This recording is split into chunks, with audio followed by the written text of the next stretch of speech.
The tin box was the color of rust and old secrets. A man stood alone on a ridge above a canyon, turning it over in his hands. The morning was the kind of cold that made breathing feel like swallowing glass. Thin air, pale sky, the whole world bleached and still.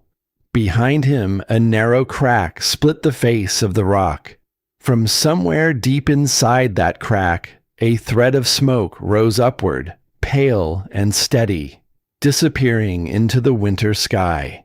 He hadn't expected the smoke. No one had lived in this canyon for a very long time. He pried open the box. Inside, folded into quarters, was a piece of paper so old the edges had gone soft as cloth. The handwriting was cramped and careful, the handwriting of someone who had taken a long time to find the right words, and perhaps even longer to admit they needed to find them at all. He read the first line. Then he stopped. I was wrong about everything, and I was too much of a coward to say it while I still had breath. The man stood very still. The smoke continued to rise behind him. He didn't know who had written those words. He didn't know who had placed this box in the deepest corner of a crack in the rock, in a canyon that most people had forgotten existed. But somewhere, in the years that had passed since someone last tended that fire, a story had been left behind. And this is that story. It began the way most terrible things begin, quietly, in daylight, in front of witnesses. The morning Nora was turned out of the only home she had ever known, the sky was the color of old pewter, and the ground had already begun to harden with the first breath of coming cold. She was 15 years old. She had a small cloth sack that weighed perhaps 8 pounds. She had a dented tin cup, her mother's bone-handled comb, and a fistful of coins that amounted to just enough to feel like something, and not nearly enough to actually be anything. Caldwell, her mother's husband, never her father, never anything close, stood in front of the general store and handed her the sack in full view of the settlement. He did this deliberately. He had chosen the time and the location the way a careful man chooses everything, for the audience it provided and the protection that audience offered him. He had not acted in anger. He had acted in calculation, and that was worse. He spoke only once. Some things you keep, he said, and some things you put out before they cost you more. He said it pleasantly, the way a man explains something obvious to someone slow. The women near the dry goods counter heard it. The man loading his wagon heard it. Harlan, the old supply driver who had crossed more hard winters than he cared to count, heard it from across the road where he sat on his horse and said nothing. He looked at Nora for a long moment. Then he turned his horse and rode away without a word. No one stopped it. No one spoke. The windows of the neighboring houses seemed to find reasons to stay shut. Nora didn't cry. She had already done her crying. In the 3 days after her mother died, when the grief was still raw enough to be felt all the way down. By the morning Caldwell handed her the sack, the grief had hardened into something else, not anger. Anger requires the belief that things should have been different. What settled into her chest that morning was quieter than anger, and heavier. It was the understanding that she was entirely on her own. She walked out of the settlement without looking back. She didn't look back because she understood, with the clarity that comes to people when every door closes at once, that there was nothing behind her worth turning around for. The first night, she slept in a shallow overhang 2 miles from the settlement, feeding a handful of coals with the driest twigs she could find.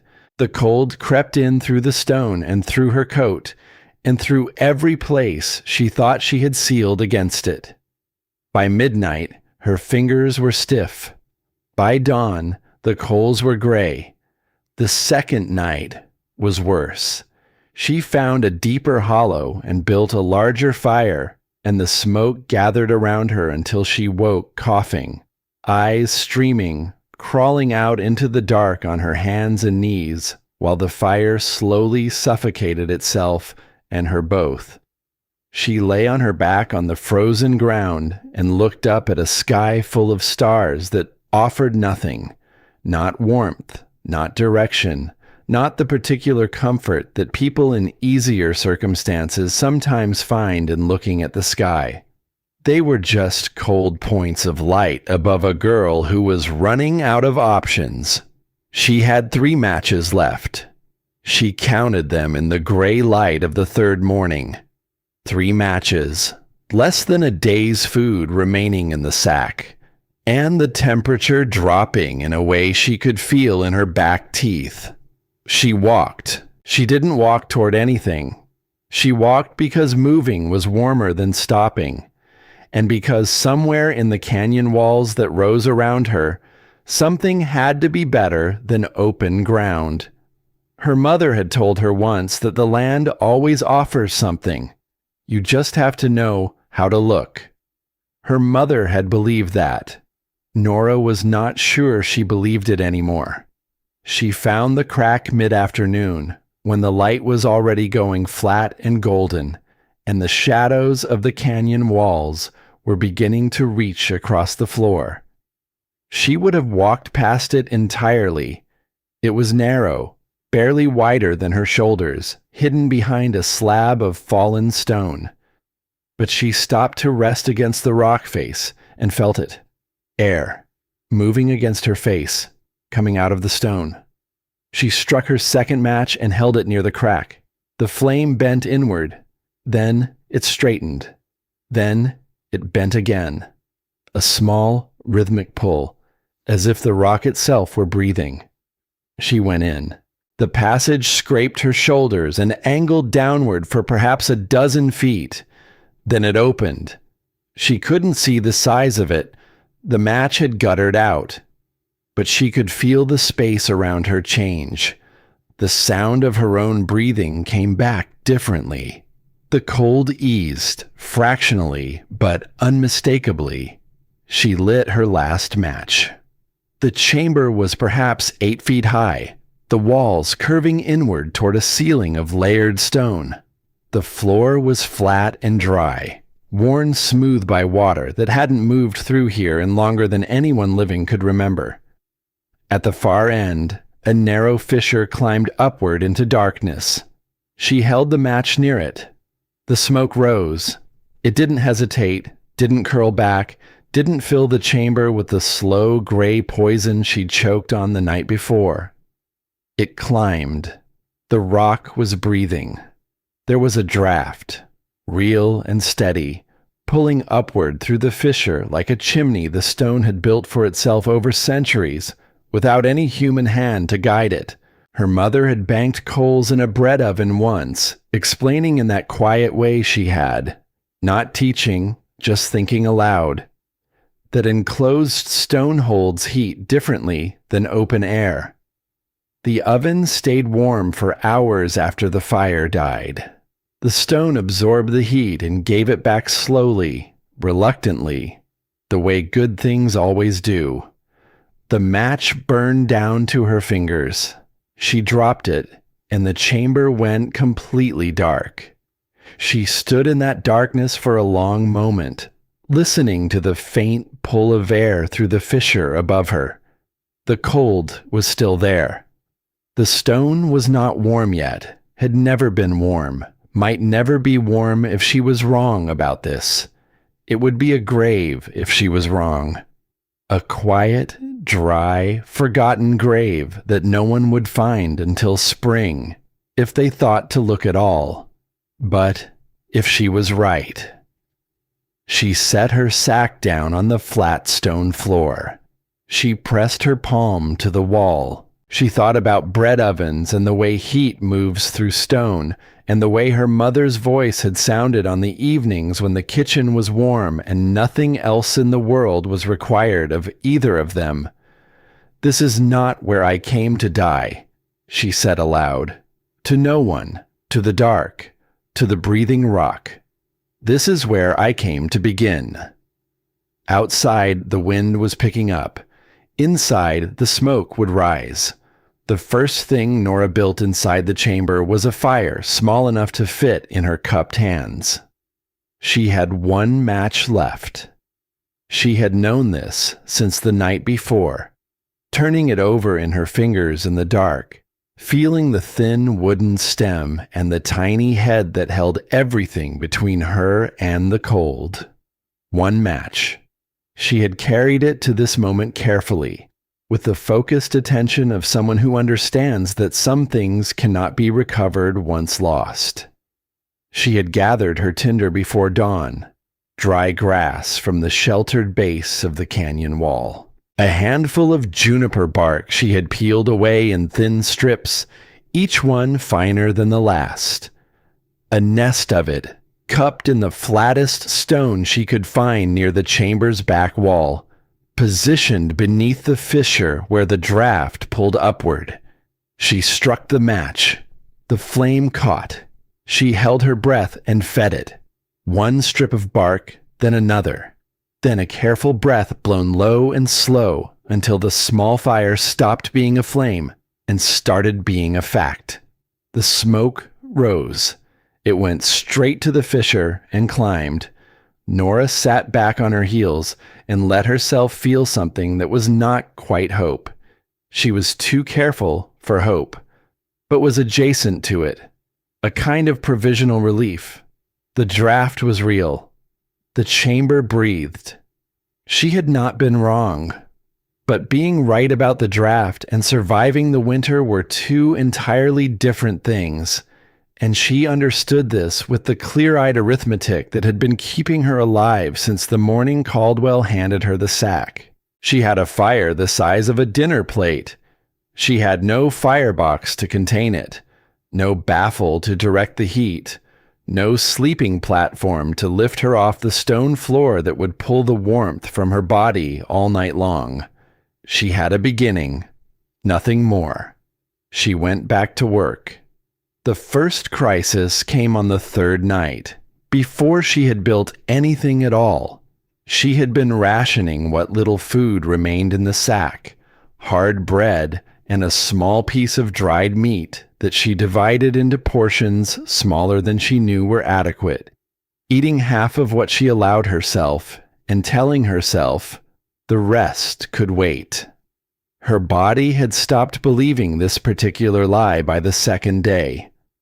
By the third evening, her hands shook when she tried to feed the fire, and the shaking had nothing to do with cold. She had not eaten enough. She had not slept enough. And the fire, which she had managed to keep alive through 2 nights of careful tending, chose the third night to go wrong. She woke to the smell of smoke where there should have been no smell of smoke. The draft pulling wrong, the air in the chamber gone thick and gray, her eyes streaming before she was fully conscious. She rolled off the stone she had been sleeping on and pressed her face close to the floor where the air was cleaner and tried to think. The draft had shifted. Something outside, wind direction, pressure, some combination of forces she didn't yet have the language for, had changed the way the air moved through the fissure. Instead of pulling the smoke upward, it was letting it collect. She had one piece of knowledge that was useful here, and she had to find it through the fog of exhaustion and the burning in her lungs. Her mother, the bread oven, the way a small adjustment to the damper could change everything. Open it too wide, and the heat escaped before the stone could absorb it. Close it too far, and the smoke backed up and choked the fire dead. The baffle. She needed a baffle, She needed a lip of stone that would catch the rising heat and direct it toward the fissure before it could roll back.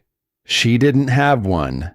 She had a pile of flat stones she'd hauled in from the canyon floor during the previous 2 days, stacked near the wall, intended for the firebox she hadn't built yet. She pulled 2 stones from the pile and positioned them at the back of the fire, angled inward, creating a rough lip that redirected the rising air.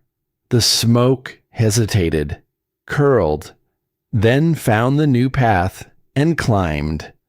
Nora lay on her back on the cold stone floor and stared at the fissure above her and breathed the clearing air and understood 2 things simultaneously.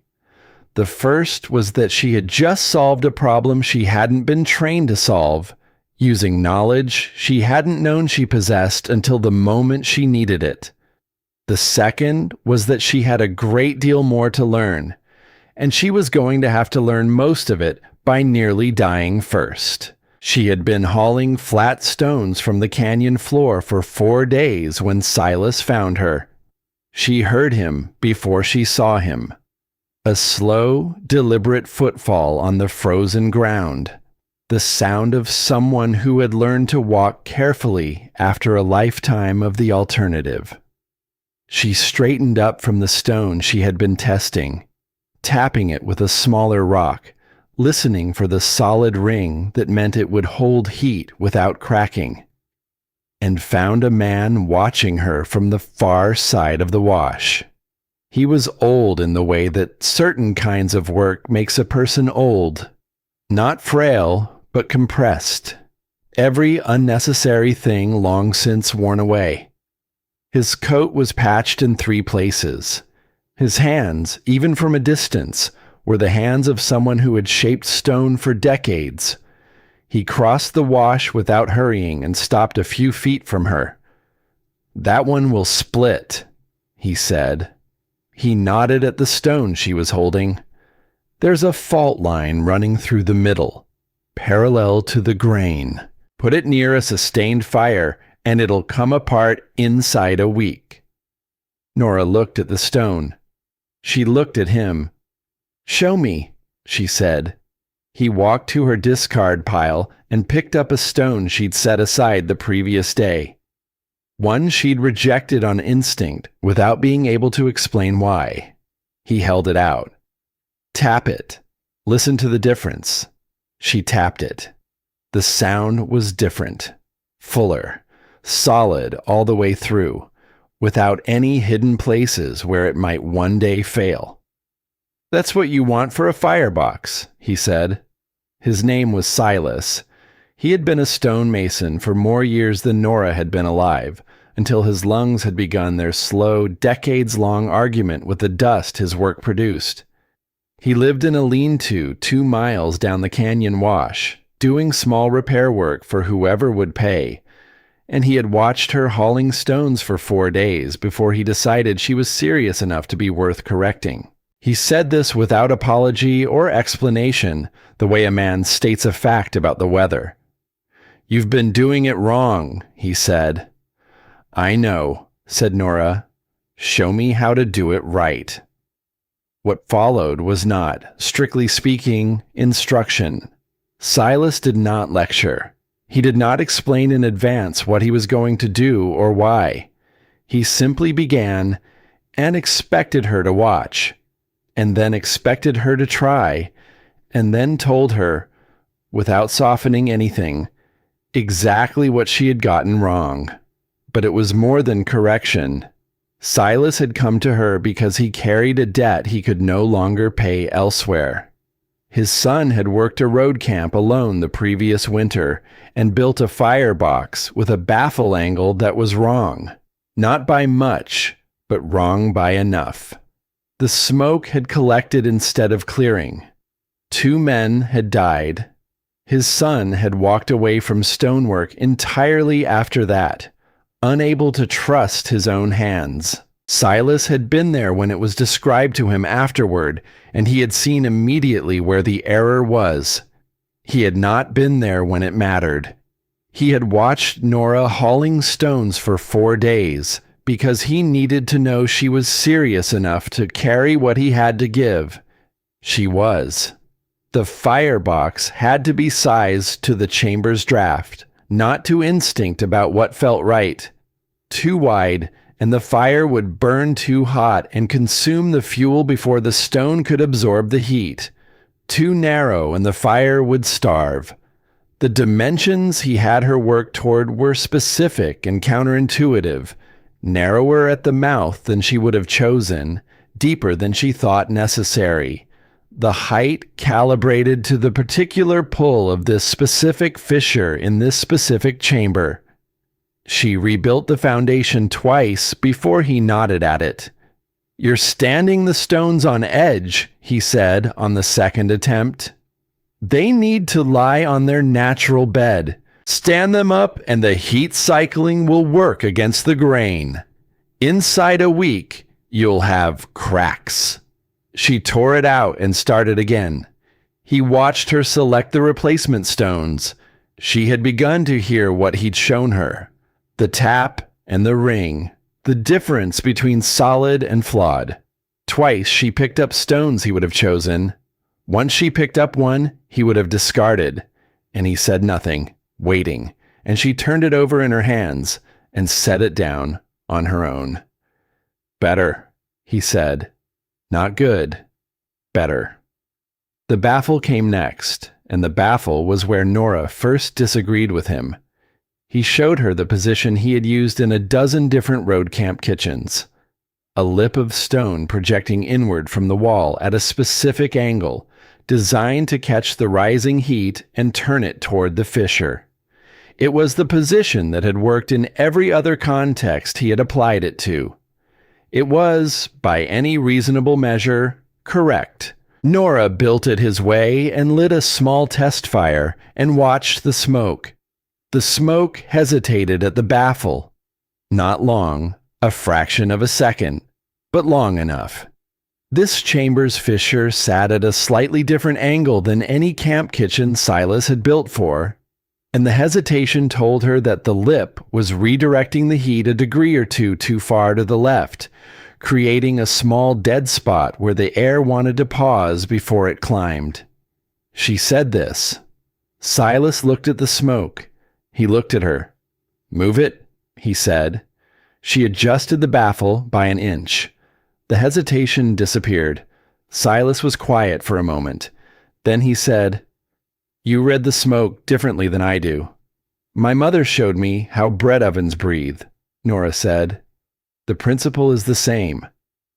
"The principle is the same," he agreed. "Don't stop watching it that way." It was the closest he came to a compliment, and she understood it as one. The days took on a rhythm that felt, in its own stripped-down way, like a life. She woke before light and fed the fire from the cache she had built against the inner wall, the driest wood closest to the heat, the damper pieces stacked further back where the residual warmth could begin working on them overnight. She learned to think about fuel not in terms of tonight, but in terms of the week ahead, calculating how many armloads of deadfall she needed to gather each day to stay ahead of consumption without exhausting herself doing it. Silas came most mornings. He stayed a few hours, corrected what needed correcting, and left before the afternoon. His lungs would not allow him to stay longer in the cold air, and he did not pretend otherwise. What he offered was precise and finite, and he offered it without sentiment. She built the sleeping platform on a day she had lost track of, but she remembered it because it was the day that changed how she slept. Stone piers, 4 of them, carefully leveled, with poles laid across them to hold a mattress of dried brush, 18 inches off the floor. The first night she slept on it, she woke in the morning warm in a way she hadn't been since before her mother died. The cold air had settled to the floor of the chamber. She had slept in the warmest layer, the air that the stones had held and given back through the night. She lay there in the thin light that filtered through the crack in the wall and felt something shift in her chest. Something she had been pressing down since the morning Caldwell handed her the sack, since the door of the general store stood open and the settlement watched and said nothing. It was not happiness. She was not sure she had access to happiness yet, but it was something real. This was hers. Wren arrived on an ordinary afternoon during the second week of construction, the way that most things that change everything arrive, without announcement, without ceremony, as if the world had simply decided. Nora was returning from the wash with an armload of deadfall when she saw the small figure sitting on the boulder outside the chamber entrance.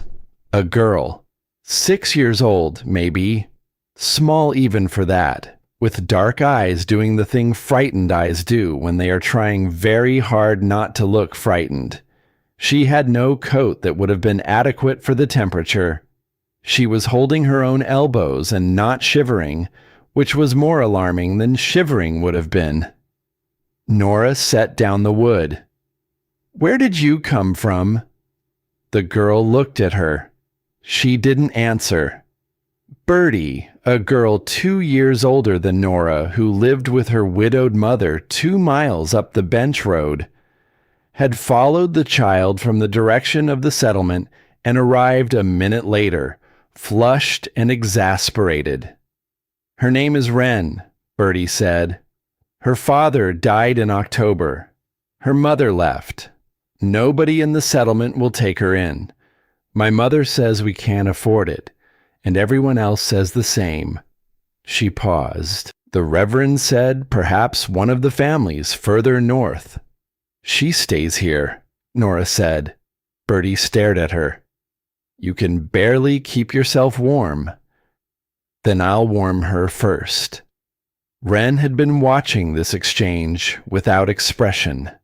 When Nora reached out her hand, the girl looked at it for a moment, considering, calculating, doing the kind of math that children who have been passed between indifferent adults learn to do, and then took it.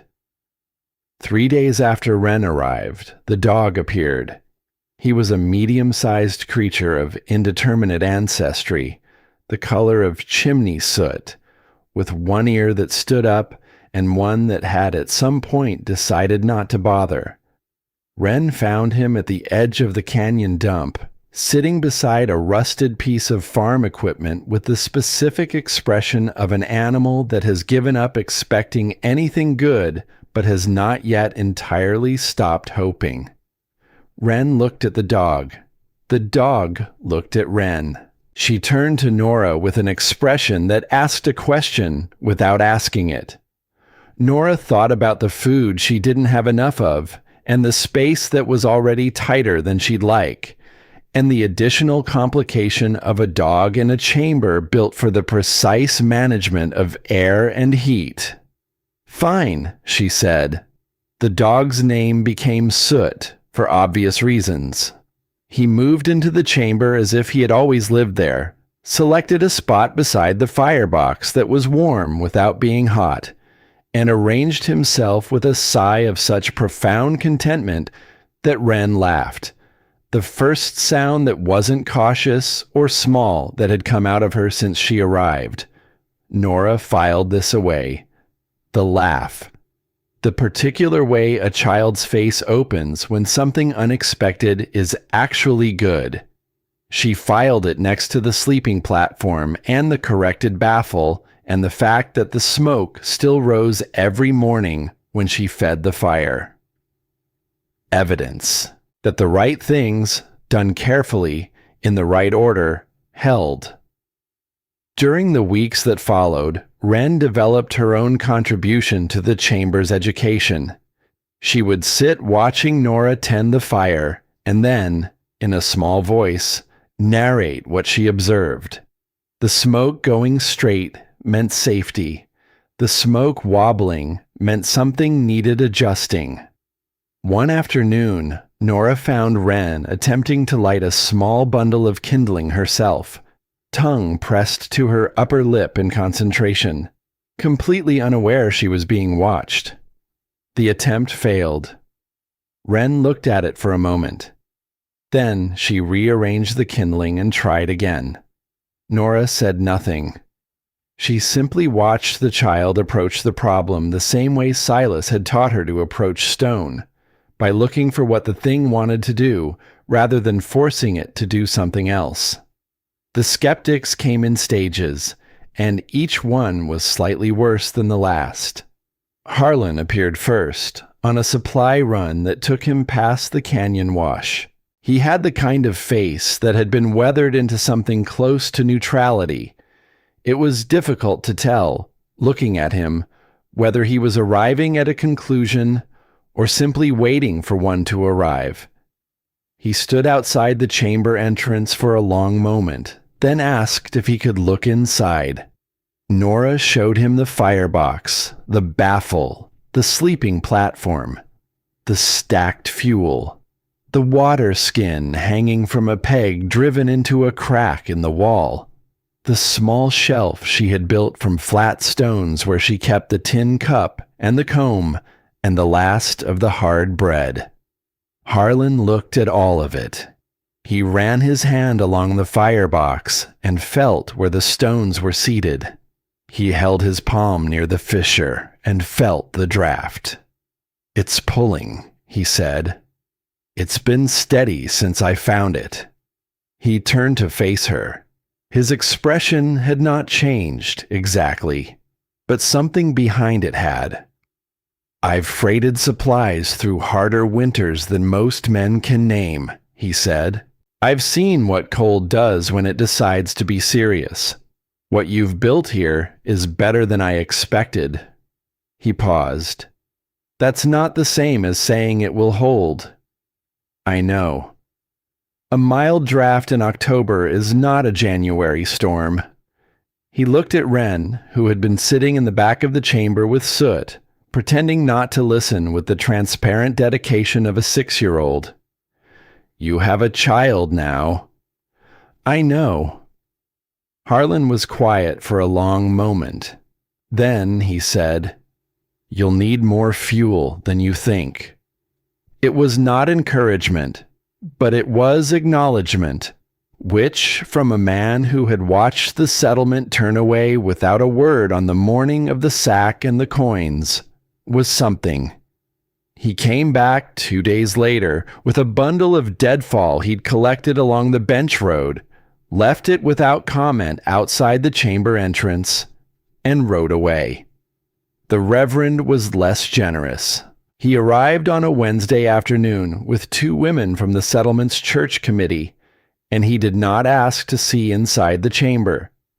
He stood at a distance that suggested the crack in the rock was something that might be catching, and he delivered his assessment in the calm, considered tone of a man who believes certainty is its own form of kindness. "A young woman alone," he said, "in a hole in the ground, with a child not her own, and a stray animal, refusing all offers of proper shelter and assistance." He shook his head slowly. "This is not strength. This is pride. And pride, as Scripture reminds us repeatedly, precedes destruction." Nora was splitting kindling when he said this. She continued splitting kindling. "Thank you for coming," she said without looking up. He waited for more. She did not provide more. He left. Wren watched from the entrance to the chamber. When the Reverend and the women had gone, she came to stand beside Nora. "He didn't look at the fire," Wren said. "No." "He didn't look at the baffle." "No." Wren considered this. How does he know it won't work if he didn't look at the fire? Nora set down the kindling and looked at the child, 6 years old, with the dark eyes and the careful math, and the way of asking questions that cut straight to the center of things. "He doesn't," Nora said. "He's guessing." The difference between guessing and knowing is looking. Remember that. Wren picked up a piece of kindling and examined it with exaggerated seriousness, as if she were applying the principle immediately. Nora had to turn away before she smiled. The second crisis, when it came, was Caldwell's doing, which she should have anticipated and hadn't. She came back from the canyon wash one afternoon to find a man she didn't recognize standing near the chamber entrance, writing in a small notebook. He introduced himself as a person with some official capacity in the settlement's affairs, the informal authority that small, isolated communities vest in certain men, the power to make assessments and recommend actions, which is a polite way of saying the power to decide what happens to people who don't fit neatly into the established order. He had been sent, he said, by concerned parties to assess whether the living situation here was suitable for a child. Nora understood immediately. The shape of it was entirely clear to her. Caldwell had seen Wren at the chamber entrance, had calculated the opportunity, had gone to the man with the notebook and made the argument that would have the most force in a settlement where everyone already thought a girl living in a hole in the rock was one step removed from madness, that the child was in danger. The man with the notebook was not cruel. He was simply the instrument of something that was. She stood outside the chamber entrance and answered his questions with the patience of someone who understands that the only defense is information, and information delivered without anger. She showed him the firebox, the baffle, the sleeping platform 18 inches off the floor, the fuel cache, the water supply, the small library of flat stones that Wren had begun arranging in patterns on the chamber floor, practicing the letters that Nora had been teaching her each evening. The man wrote things in his notebook. He did not seem displeased by what he saw, but he said that he would need to make his report, and that there would be a determination made, and in the meantime, the situation remained uncertain.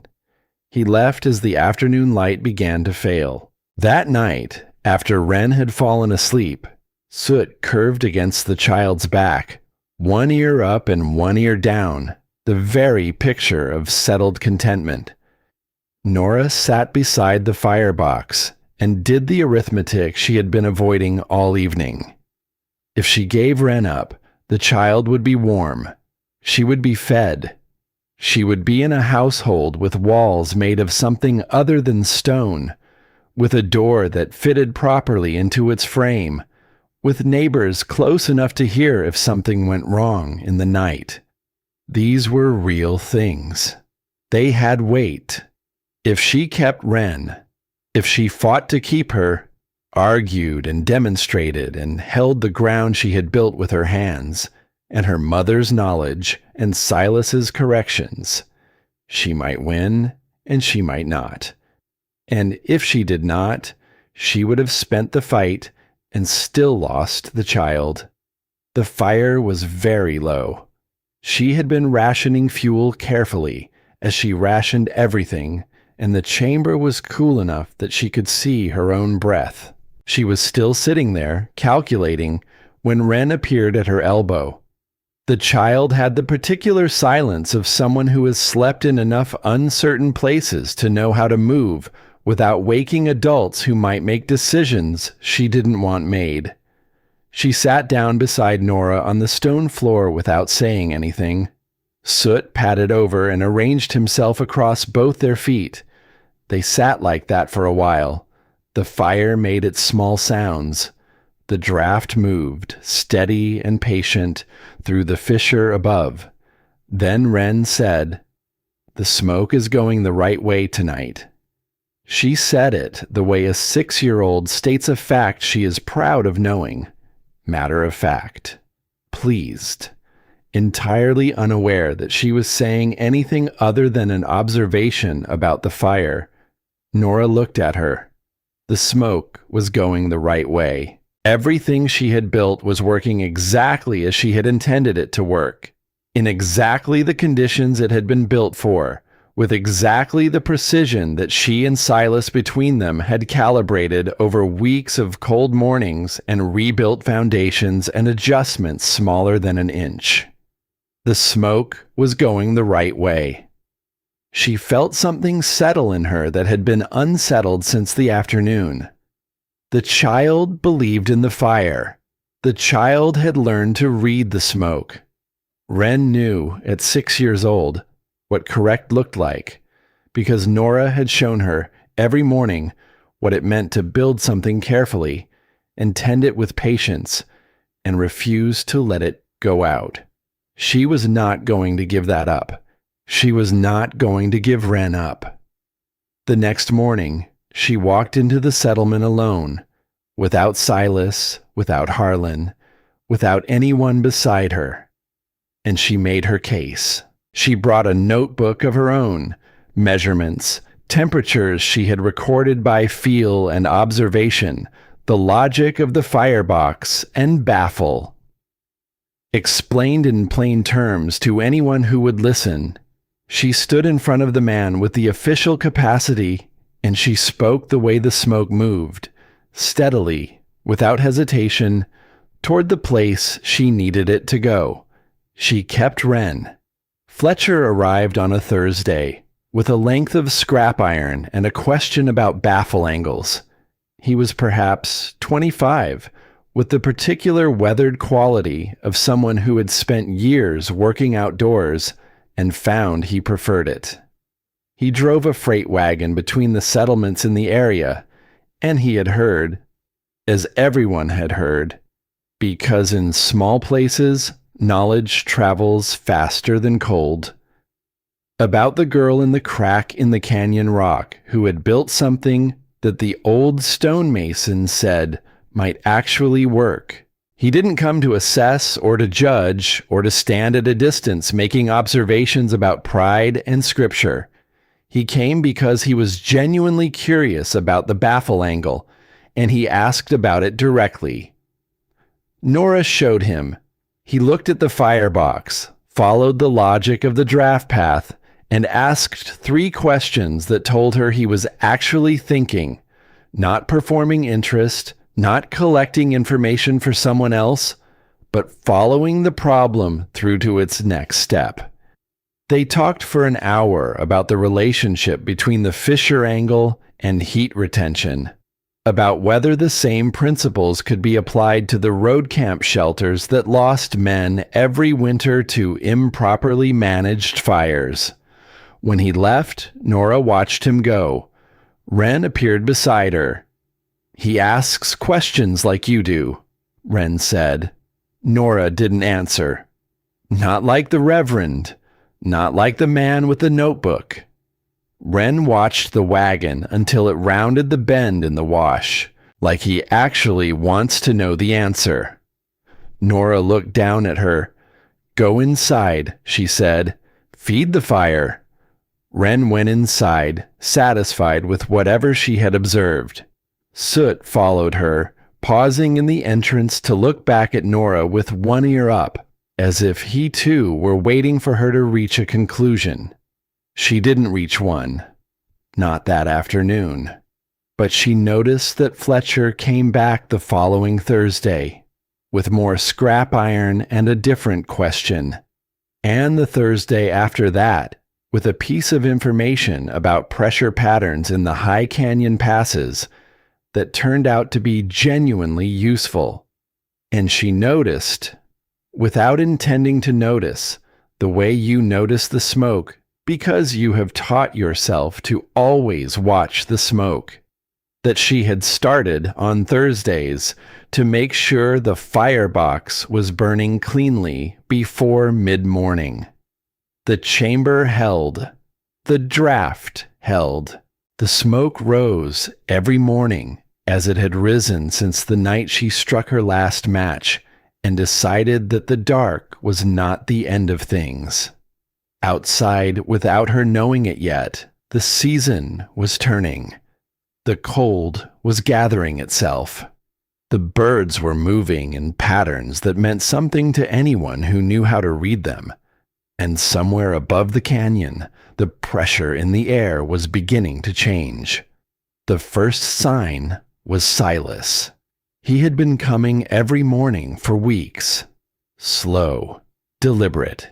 His bad knee announcing him on the frozen ground a full minute before he appeared around the bend in the wash.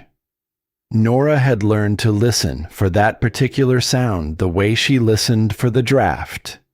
It meant the day was beginning in the right order. It meant there was still someone in the world who came because he had chosen to, not because she had asked. The morning he didn't come, she waited longer than she should have. She fed the fire. She checked the baffle.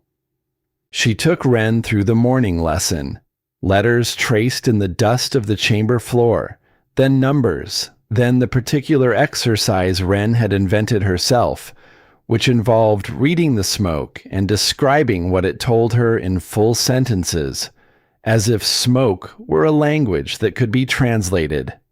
Soot lay beside the firebox and monitored all of this with the serious attention he brought to everything that happened inside the chamber. Silas did not come. By mid-morning, Nora knew he wasn't going to. The knowing had a specific texture. Not alarm, not yet, but a careful stillness, the way she felt when the draft shifted unexpectedly and she needed to understand what had changed before she touched anything. She left Wren with Soot and walked the 2 miles to his lean-to. He was inside, sitting upright against the wall in the way of a man who has arranged himself to look less unwell than he is. The cold had settled into his chest. She could hear it before he spoke, a wet, dragging quality to each breath that she had heard once before in the last weeks of her mother's illness. The cold found the places in a person that were already weakened and made its home there. Silas's lungs had been the weakened place for years. The season had simply decided it was time. "You shouldn't have walked out here," he said. "You didn't come. I'm aware of that." She built up his fire. It had burned down to almost nothing, which told her more than he would have said directly, and made sure he had water within reach. She asked if he needed anything brought from the settlement. "I need my lungs to be 30 years younger," he said. "Failing that, no." She sat with him for a while. Not long. He tired quickly, and she could see the effort conversation cost him. Before she left, she crouched beside his chair and looked at him directly. "The firebox is holding," she said. "The baffle is correct. The draft pulls steady." She said this because she understood that what he needed to know, more than whether he was comfortable, more than whether she was managing, was that the thing he had given her his last good months to build was working, that the knowledge had not been wasted. Silas looked at her for a moment. Something in his face eased. "Go home," he said. "Tend the fire." She walked back through the cold, and the lean-to disappeared behind the bend in the wash, and she understood that Silas would not be coming again. Not before the hard weather. Perhaps not at all. Bertie came that same afternoon, and the news she brought was worse in a different way. She had been the closest thing Nora had to an ally in the settlement. Not a friend, exactly, because Bertie was too practical for sentiment and too honest for easy comfort, but someone who had watched carefully and revised her opinion based on evidence, which was rarer than it should have been. She had started bringing small things. A handful of dried beans left near the chamber entrance without explanation, a piece of waxed cloth that turned out to be exactly the right size for keeping the kindling dry. She had begun to trust the fire in the same slow, reluctant way she trusted most things, by watching it work. But Bertie's mother had an opinion about the Reverend's sermons, and the Reverend's recent sermons had been developing a theme: a young woman alone, a child in a cave. The particular kind of pride that refuses proper help because it cannot admit it needs any. The Reverend had not named Nora directly. He was too careful for that. But in a settlement of 30 families, the gap between implication and accusation was very small, and social pressure filled it without effort. "My mother says I shouldn't come anymore," Bertie said. She had the expression of someone delivering news she finds personally objectionable but can't find a way around. "She says it reflects badly on our family, on me." Nora was splitting wood. She kept splitting wood.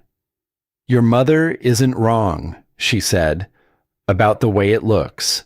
She's only wrong about whether the way it looks is what matters." Bertie stood there in the particular silence of someone who knows what they think and knows they can't yet afford to act on it. "The barometer," Nora said.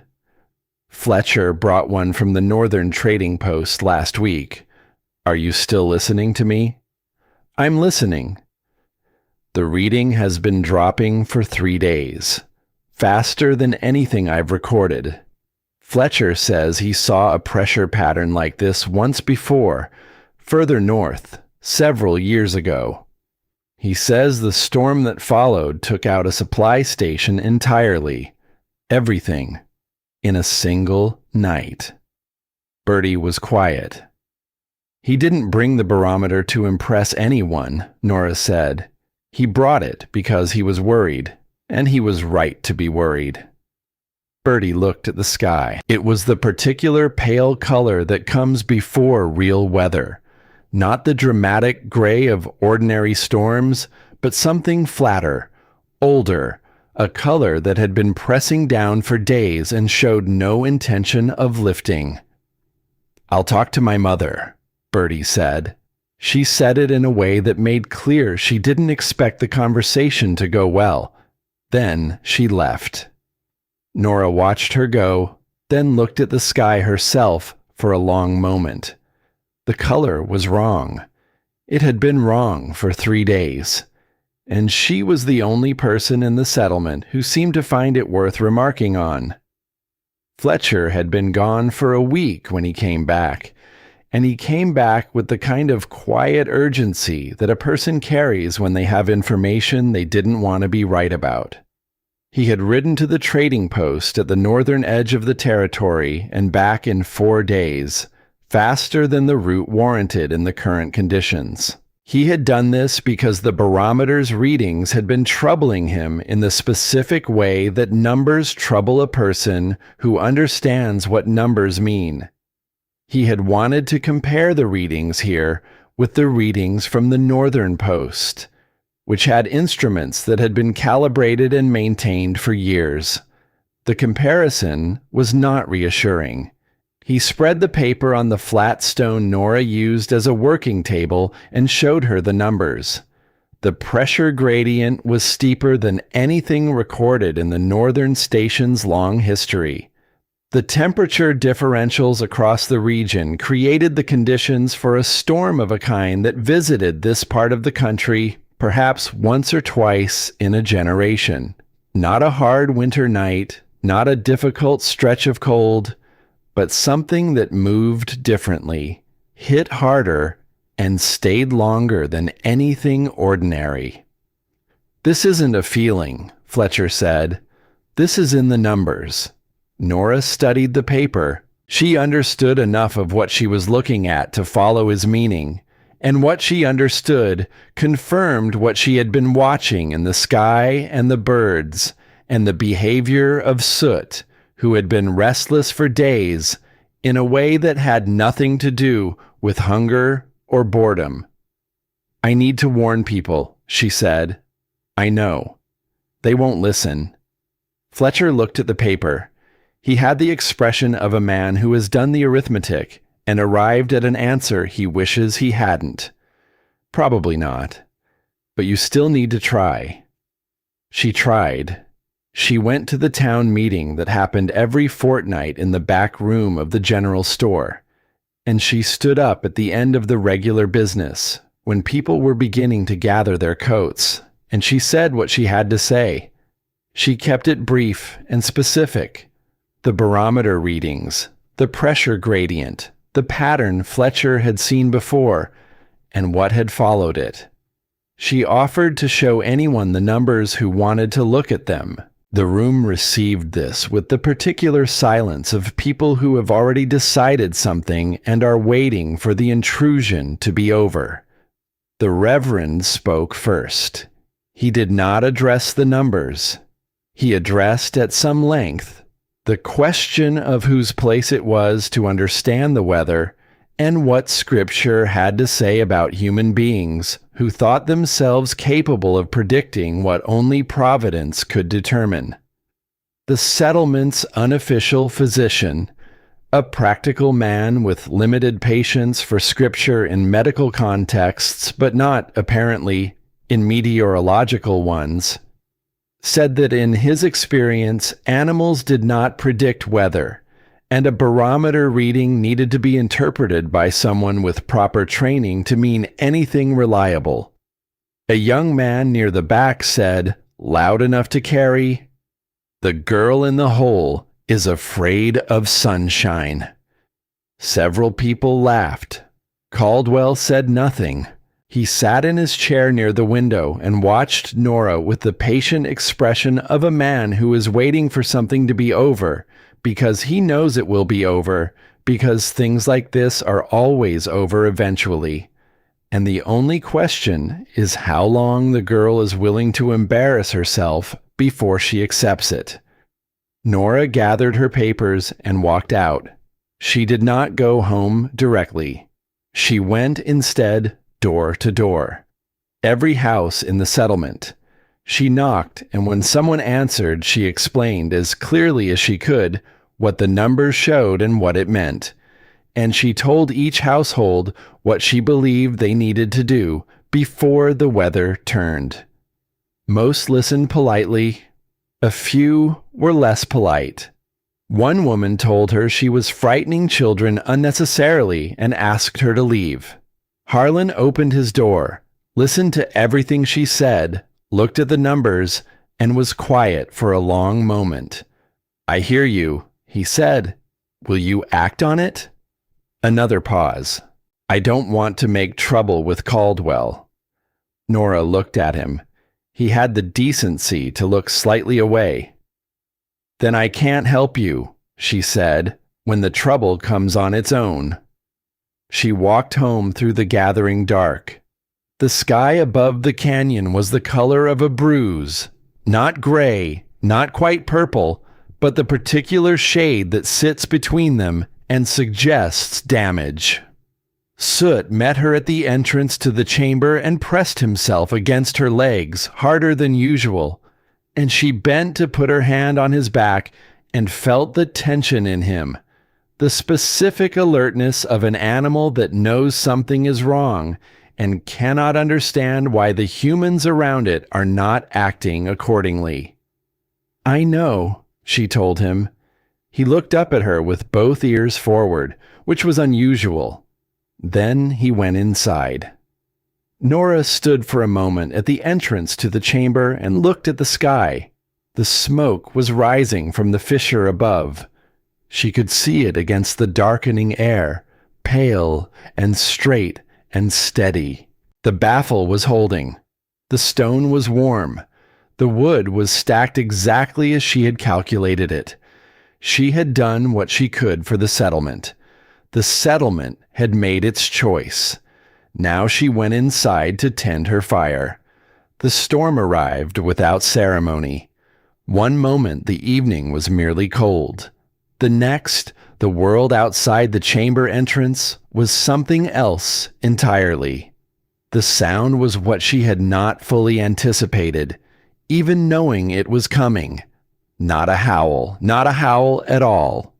This was a sound without good comparison in ordinary experience, a scream that came from every direction simultaneously, as if the air itself had torn along a seam that had been weakening for years and finally let go. The canyon walls amplified it in ways that removed all comfort from the idea of stone as shelter. The rock seemed to vibrate with it, seemed for a moment to be part of the same living, shrieking thing that was tearing at the world outside. Wren woke immediately and did not cry. She sat up on the sleeping platform and looked at the entrance, and then looked at Nora.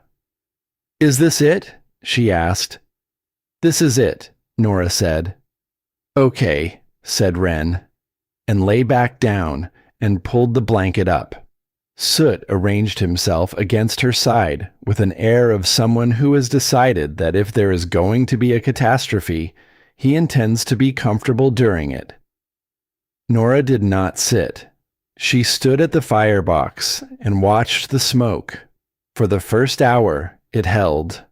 The draft pulled as it had always pulled, steady, patient, the stone doing the work she had designed it to do.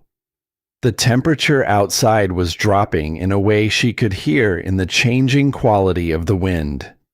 Inside, the chamber held at the temperature the stone had learned to maintain. Then, near the middle of the night, the draft changed. She felt it before she saw it in the smoke. A slight alteration in the pressure inside the chamber, as if the storm outside had inhaled and the canyon had inhaled with it. The smoke that had been rising straight now began to lean. It found the baffle and hesitated. It curled. Nora was already moving before the curl became a drift. She pulled one stone from the baffle. The smoke found the wider gap and climbed, but faster now. The draft pulling hard, stealing heat before the stone could absorb it. She needed to slow the outflow without restricting the path. She placed a flat stone across half the firebox mouth, narrowing the opening, and watched the flame change, lower, slower, hotter in its center. The smoke steadied. She stood back and breathed, and realized her hands were shaking, not from cold, but from the specific aftermath of having been exactly right about what needed to happen and having been able to do it in the dark, alone, with no one to confirm she had gotten it right, until the smoke told her. She checked on Wren, sleeping. She checked on Soot, awake, watching her, one ear up. She fed the fire 3 pieces of wood, each one sized to extend the heat without overloading the draft. She repositioned the stone at the firebox mouth by a fraction of an inch and watched the smoke tell her whether she had gotten it right. She had. She sat on the edge of the sleeping platform and let herself feel the shaking in her hands until it stopped. Then the knocking started. It was difficult to hear beneath the storm. The sound reached her as a vibration rather than a sound, a pattern different from the random percussion of wind and falling debris. She almost missed it. She caught it on the 3rd repetition and went to the entrance. The snow at the crack had drifted to nearly shoulder height. She dug from the inside, using the flat stone she kept near the entrance for exactly this purpose. And when the gap was wide enough, she pressed her face to it and looked out into a world that was nothing but white and dark and screaming. A shape. 2 shapes. Close. She dug faster. Birdie came through first, and behind her, pressed against her side with his face turned into her coat, was Jasper, her younger brother, 8 years old, his lips the color of the stone walls. His small hands closed into fists so tight she could see the effort it took him to keep them that way. He wasn't, Caldwell told us, the cattle. Birdie was not a person who lost her words. She was losing them now, which told Nora everything she needed to know about how close it had been. "Get him to the platform," Nora said. She stripped the wet coat from Jasper's shoulders. He made no sound, which was more frightening than crying would have been, and wrapped him in the dry wool she kept on the sleeping platform. She heated 3 stones near the firebox coals and wrapped them in cloth and placed them against his feet, his hands, the small of his back. She pulled him against the warmth of her own body and held him there and spoke to him quietly. Not words that meant anything in particular, just the sound of a human voice that was calm, because she needed him to understand that calm was possible. Slowly, incrementally, he began to shake. Shaking was good. Shaking meant the body was fighting. She had been more afraid of the stillness. Ren woke at some point during this and did not ask questions. She moved to the far edge of the sleeping platform to make room and sat there watching with her dark, serious eyes. And when Jasper was shaking hard enough that it seemed like the shaking might frighten him, Ren moved Soot to his other side so the dog was pressed against him, warm and solid and steady. Jasper's eyes opened. He looked at the dog. "His name is Soot," Ren said. "He's good at this part." Jasper did not speak, but his hands unclenched. More people came through the storm. She had not fully anticipated this.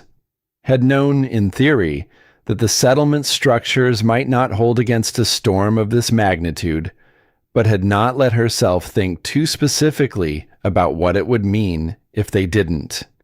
It would have paralyzed her with a feeling she couldn't afford to have.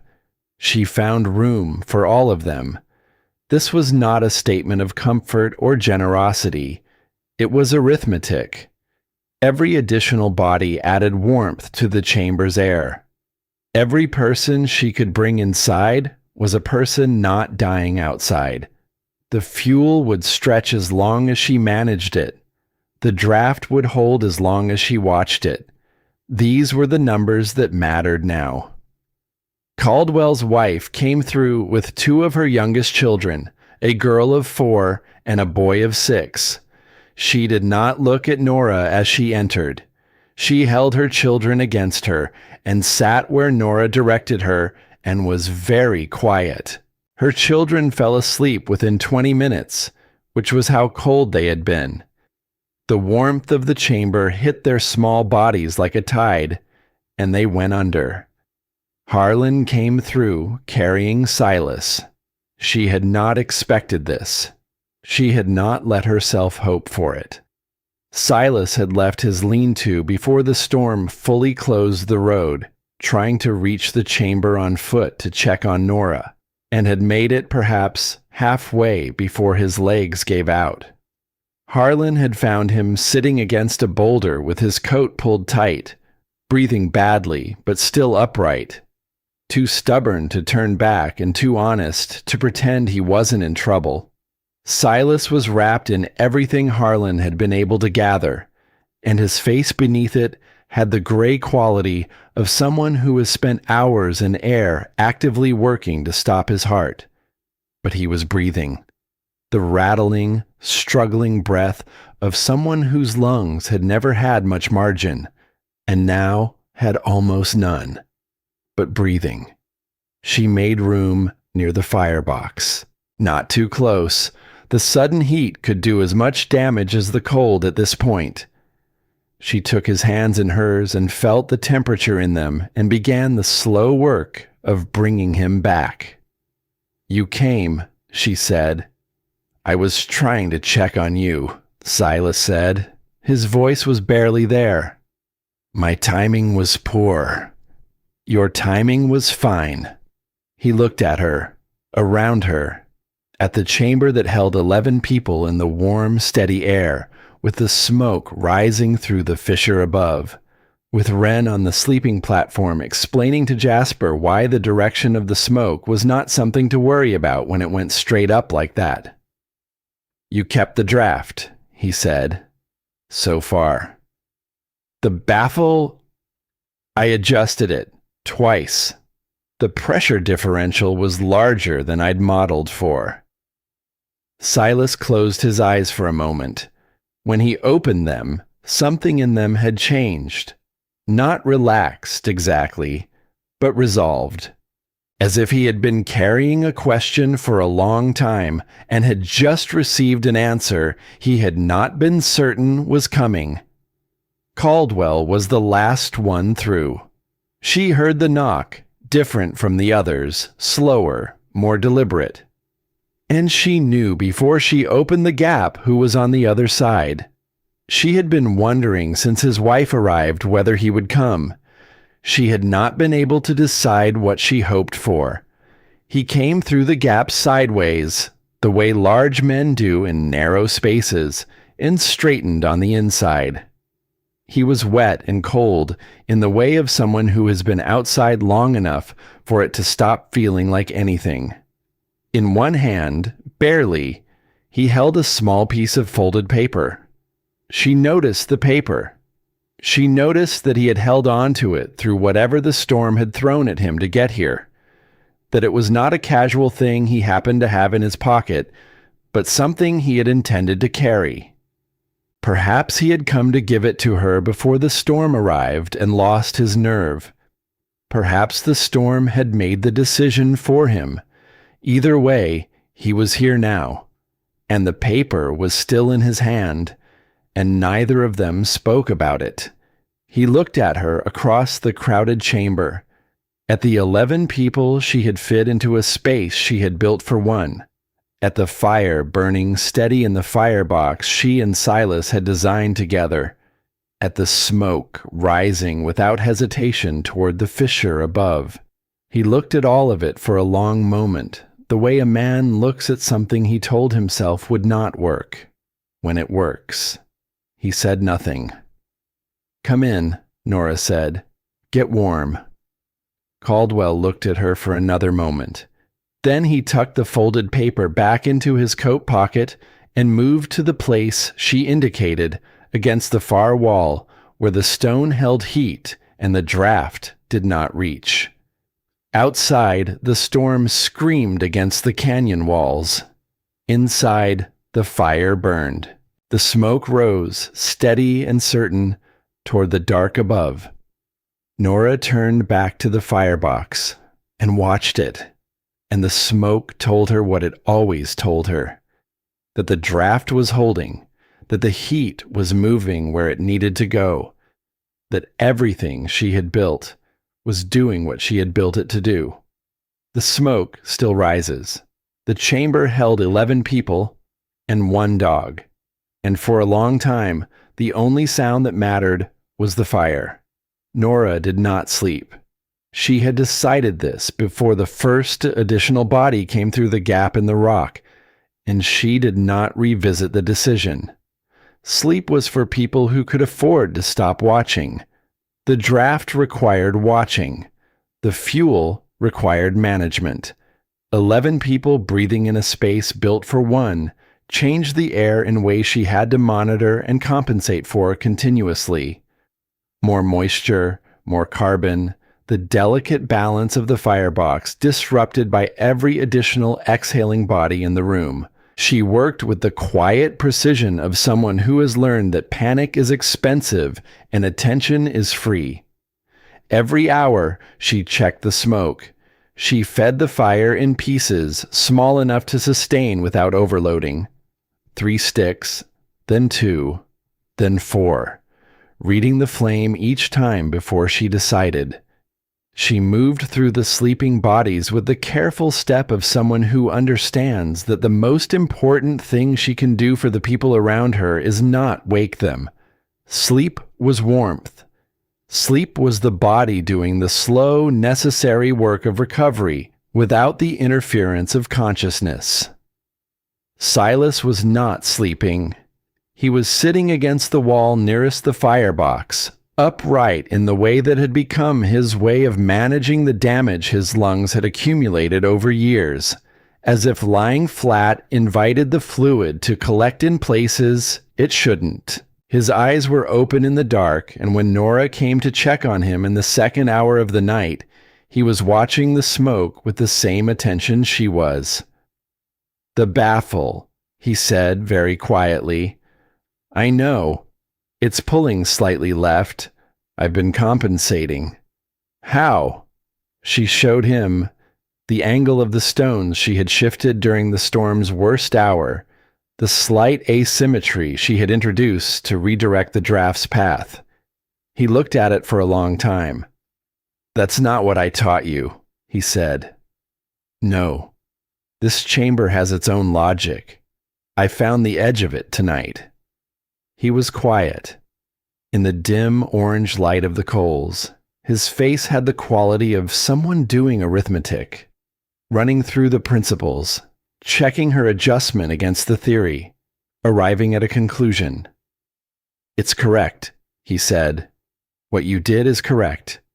I wouldn't have thought of it. You taught me to think of it."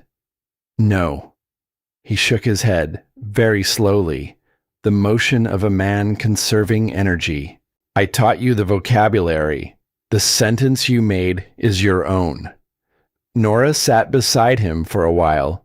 Around them, the breathing of 10 other people and one dog was the most human sound she had heard in months. The particular sound of people who were alive and did not know it yet. "Your son," she said. She had not planned to say it, but the night had the quality that certain nights have, where things that have been waiting find their opening. Silas was quiet for a long moment. "I've been building things for 40 years, he said. "Ovens, hearths, camp kitchens, road shelters. I built good things, things that held." He looked at the firebox. "My son came to work with me one season, when he was young, your age or close to it. He wanted to learn the firebox work. I taught him what I knew." He stopped. The following winter, he was working a road camp by himself. He built a firebox in the camp shelter. He got the baffle angle wrong. I could see it when they described it to me afterward. Not wrong by much, but wrong by enough. He paused. The smoke collected instead of clearing. By morning, 3 men were badly ill. My son was among them. He recovered, but the other 2 did not. The fire made its small sounds. Outside, the storm was still screaming, but it had changed pitch. Not weakening, but settling into something steadier. The way very large things move differently than small things once they have found their rhythm. "He stopped working with stone after that," Silas said. "He didn't tell me why for a long time. When he finally did, he said he couldn't trust his own hands anymore. He said he'd looked at that baffle a dozen times and thought it was right, and it wasn't, and he didn't know how to be sure he'd ever see the difference." He looked at her. "I told him I would have caught it. If I had been there, I would have seen it. Would you have?" Another long pause. "I'd like to think so, but I told myself yes because I needed him to believe it, not because I was certain." He exhaled slowly. "He moved to farming. He did well enough at it. But I always thought, if I had taught him differently, if I had taught him the way I taught you, to watch the smoke instead of measuring the angle, to find the path the air wants to take instead of the path the diagram shows." "He might have caught it himself," Nora said. "Yes." They sat with that for a while. "You always fix the wrong thing," Silas said, "even when it costs you. The baffle tonight, you didn't wait to understand it completely. You adjusted, watched the result, adjusted again. You treated the problem as a conversation instead of a calculation." He looked at her. "My son could not do that. He calculated. When the calculation gave him a wrong answer, he had nothing else to reach for." He paused. "I came here because I owed him something I couldn't give him anymore. I thought teaching you might be a way of paying it. Nora looked at the fire. Did it help? She asked. Silas made a sound that might have been a laugh, very quiet, carefully rationed. Watching you tonight, he said. Yes, it helped. Around what felt like the middle of the night, though the storm had made time unreliable, stretching and compressing it in ways that had nothing to do with clocks, a child started crying. Not Wren, not Jasper. One of Caldwell's youngest, the girl of 4, who had woken in an unfamiliar place to unfamiliar sounds and was doing what 4-year-olds do when the world fails to be what they expected. Every adult in the chamber stirred. Most were not fully asleep. They were in that shallow, watchful rest that people maintain when they are in uncertain circumstances, one layer of consciousness, always listening. The crying pulled them to the surface. The child's mother reached for her immediately, pulling the girl close, murmuring the specific sounds mothers make that are not quite words and do not need to be. But the girl was past reachable by ordinary comfort. The crying had the quality of a thing that has been building for a long time and had finally found its opening, and it was going to come out now, regardless of what anyone offered it. Then Soot moved. He had been pressed against Wren's side on the sleeping platform, doing his primary job of radiating warmth. He stood, shook himself once, stepped carefully over Jasper's legs, and crossed the chamber floor to where the crying child was. He sat down directly in front of her, looked at her with both ears forward, and waited. The girl looked at him through her tears. He did not do anything theatrical. He did not perform comfort. He simply sat there, present and warm and entirely without agenda, looking at her as if she were the most important thing in the room, because in his understanding, she probably was. The crying stuttered, slowed. She reached out one hand and touched the top of his head, tentatively, the way children touch things they're not sure are real. Soot leaned into the touch with the specific weight of a dog who knows exactly what pressure to apply. The girl made a sound, not crying anymore, but the precursor to it collapsing into something else. She pressed her face against Soot's neck. Soot sat very still and let her do it. The chamber went completely quiet.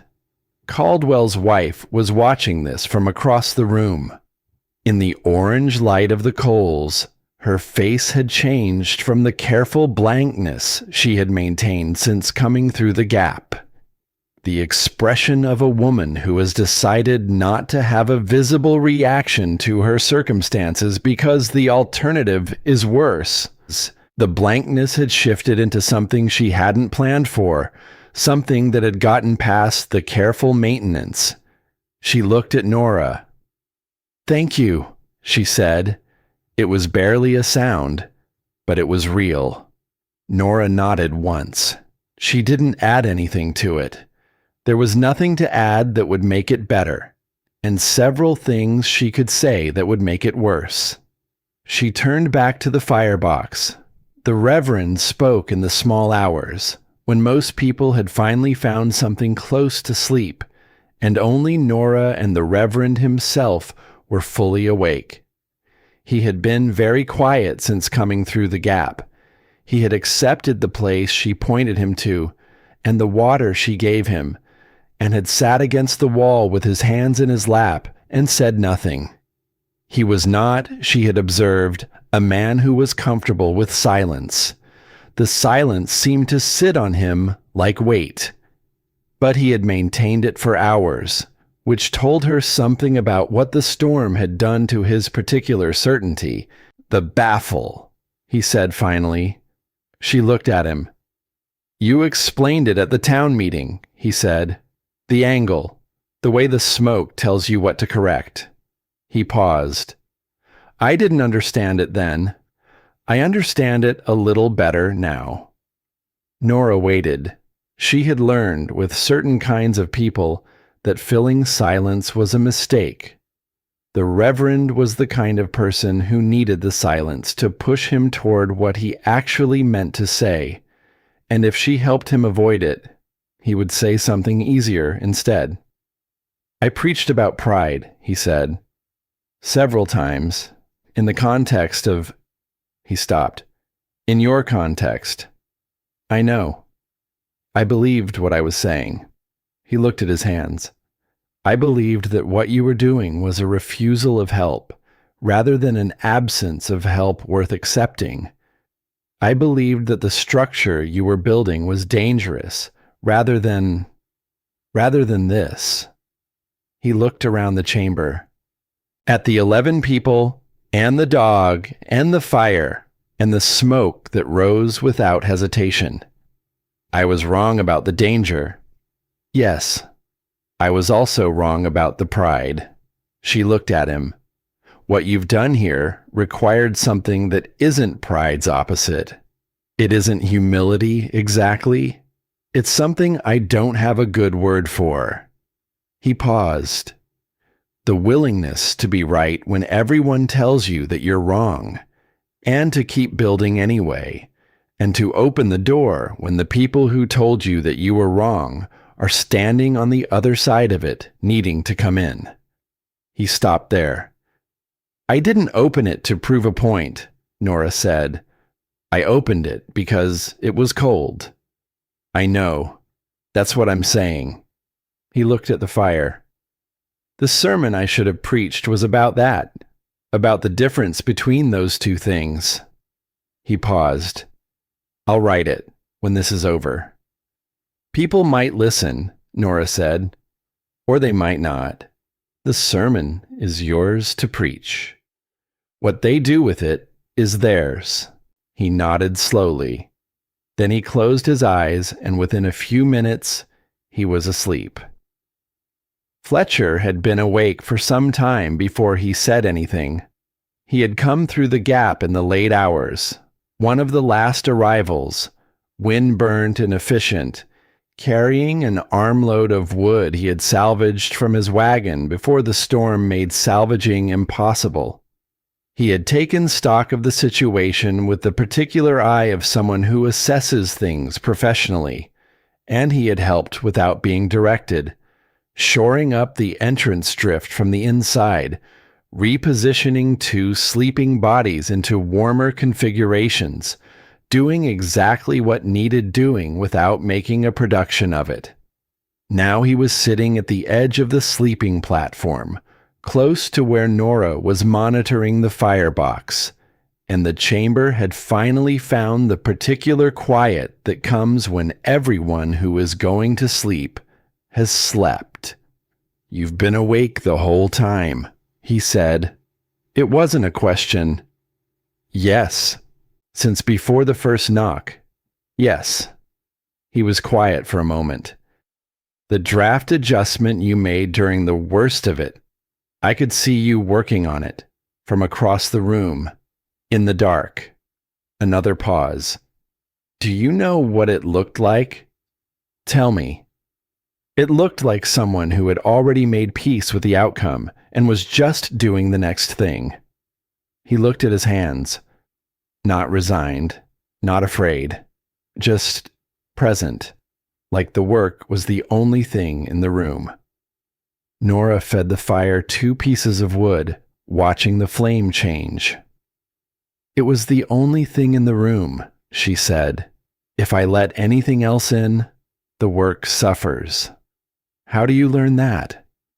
She thought about her mother, about the bread oven and the way heat moves through stone, about Silas and the smoke test and the 40 corrections that had taught her the difference between a calculation and a conversation, about every night she had sat alone in this chamber watching the draft and learning to trust what she saw over what she feared. You practice being afraid, she said, until you get better at working through it. Fletcher looked at her for a moment. In the low orange light, his face had the quality of someone who is deciding something, not quickly, not carelessly, but with the deliberateness of a person who has learned that rushing decisions is expensive.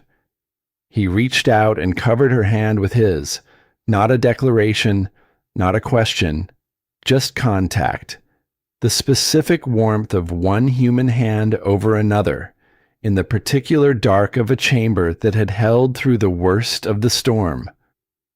Nora looked at their hands for a moment. She didn't move hers. They sat like that while the fire burned and the storm began, almost imperceptibly, to change its note. Ren woke just before dawn. This was not unusual. Ren woke early by nature, the body clock of a child who had spent enough uncertain nights to develop the habit of orienting herself before the day could surprise her. She woke, looked at the ceiling of the chamber, listened, and then sat up. Soot had returned to her at some point in the night, and he lifted his head when she moved. She looked at the chamber, at the 10 other people, and the fire, and Nora sitting at the firebox with Fletcher's sleeping form beside her, his shoulder against hers.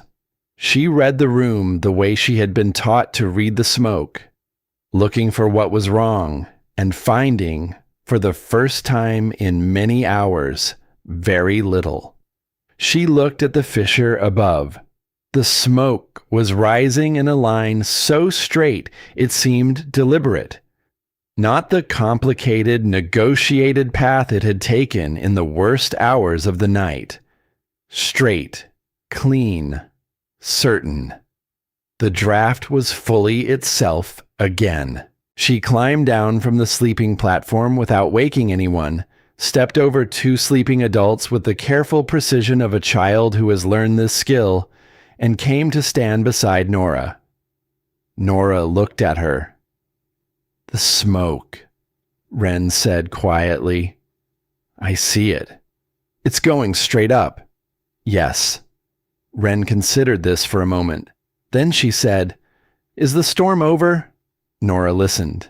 The screaming from outside had changed in the night, still present, but different, lower, as if whatever had been driving it at its worst had exhausted itself, or moved on, or simply reached the limit of what even it could sustain.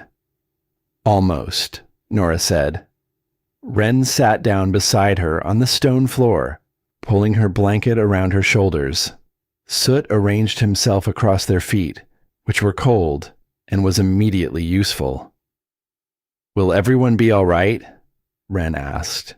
Nora looked around the chamber, at Silas, breathing, at Jasper, sleeping properly now, the color in his face restored, at Caldwell's daughter, who had fallen asleep with one hand still resting on the place where Soot had been, at 11 people who were alive in a place that had been built by a girl with one match, and her mother's understanding of how heat moves through stone. "Most," she said, because honesty mattered more than comfort, and Ren had already learned the difference. Ren nodded slowly, accepting this. Then she looked up at the fissure, where the smoke climbed in a straight pale line toward whatever waited above, and said very quietly, as if stating a fact she had known for a long time and had simply been waiting for the right moment to name, "The smoke still rises." "It does," said Nora. Outside, almost silently, the storm let go. The wind dropped by degrees. The screaming settled to a moan, then to a murmur, then to the particular silence that only exists after something very loud has stopped. A silence that is not empty, but full of everything the noise had been covering. The first light, when it came through the gap in the rock at the chamber entrance, a pale and careful thread of gray that stretched across the stone floor and touched the edge of the sleeping platform where Ren sat. Ren put her hand into it. "Morning," she said. And Nora, who had not slept, who had spent the night watching smoke and feeding fire and keeping 11 people alive through the longest hours she had ever lived through. Nora looked at the child with her hand in the first light of the morning after the worst storm she would ever see, and felt something break open in her chest that was not grief and was not relief and was not quite joy, but was the thing that lives underneath all three of them. It was still there, all of it. The chamber, the draft, the fire, the child, the dog asleep across their feet. It had held. She reached out and put her own hand beside Wren's in the strip of morning light, and the two of them sat like that, not saying anything, because there was nothing that needed to be said, while the storm finished dying and the world outside began, slowly and without ceremony, to be itself again. The world the storm left behind was unrecognizable. Nora stood at the chamber entrance in the first full light of morning and looked at what the night had made of the canyon. The drifts had buried everything to shoulder height and above.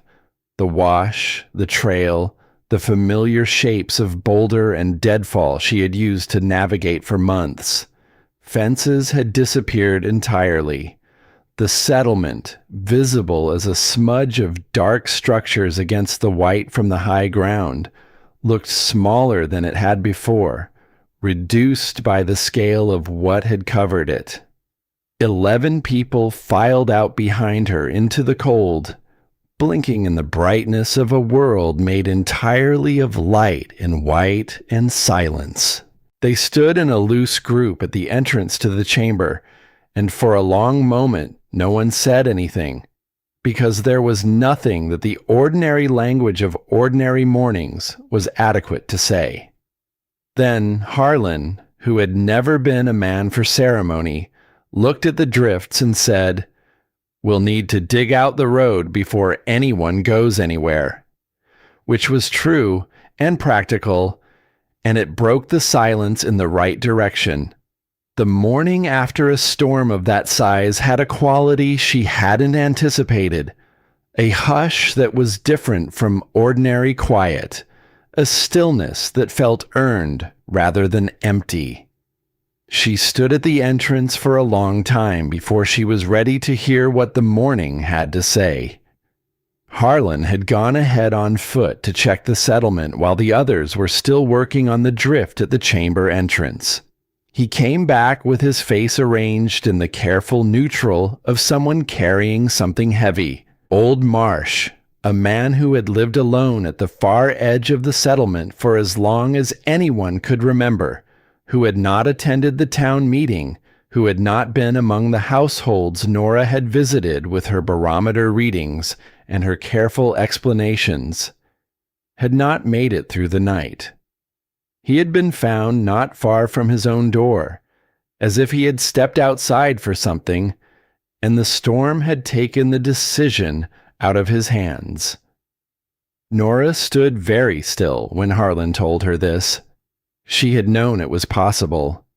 She had known it in the arithmetic she did every time she thought about the settlement and its structures and the number of people who had chosen to ignore what the numbers showed. She had known, in the part of herself that dealt in probabilities rather than hopes, that a storm of this scale against buildings that had not been prepared would not leave everyone standing. She had known. It still landed like a stone dropped into still water, no less heavy for being expected. She did not feel vindicated. She felt the weight of a preventable thing. And the weight was just weight, not comfort, and it did not lift. She went back to work, because work was what she had. The reckoning happened in stages, not all at once, not with the clean drama of a single moment, but in pieces, over a morning that moved too slowly and too fast at the same time. Harlan found her first, when the main drift had been cleared enough to walk through. He stood in front of her and took off his hat, a gesture she had never seen him make, not once in all the months of their careful, practical acquaintance, and held it in both hands. "I heard you," he said. "I heard the numbers. I heard what Fletcher said about the pressure pattern." He paused. "I didn't act on it because I didn't want the trouble with Caldwell. And a man is dead because everyone in that settlement made the same calculation I made, and we were all wrong about which thing was worth protecting." He put his hat back on. "I'm sorry," he said. "That's not adequate, but it's true." Nora looked at him. "It's adequate," she said. "Do something with it." He nodded once, the nod of a man making a commitment, and went to help dig out the road. The Reverend came next. He came to her with the specific humility of someone who has spent a night in a stone chamber kept warm by a girl he publicly called proud, and has had many hours to consider what that means about his categories. He didn't make a speech. The speech had been in the small hours, in the firelight.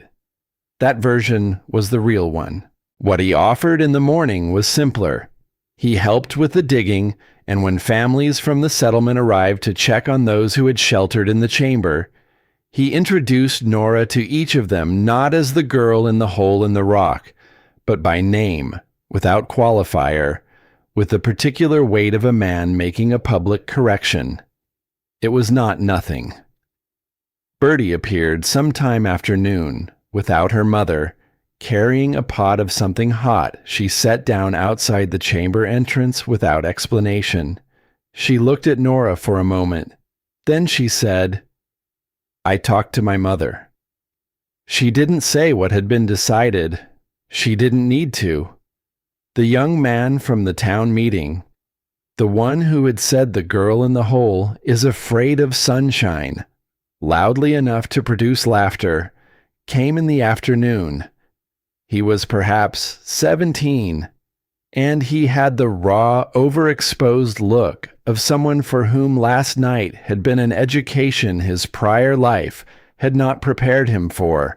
He stood in front of Wren, who was sitting outside the chamber entrance with soot, and he said, not to Nora, but to Wren, which was either cowardice or wisdom, or possibly both, "Your Nora is something else." Wren looked at him with her dark, serious eyes. "Yes," she said, "she is." He nodded and went away, and did not say anything clever. The official with the notebook came with the paperwork in the afternoon, accompanied by a man from the settlement who served as a witness. The paperwork was a formal deed establishing the chamber and the land around it as Nora's in title and in law. It had been prepared, the official said, before the storm, on the basis of the evidence she had presented at the assessment. She had built something that met every standard the law required, and then significantly exceeded it. He gave her the papers without ceremony. She held them for a moment.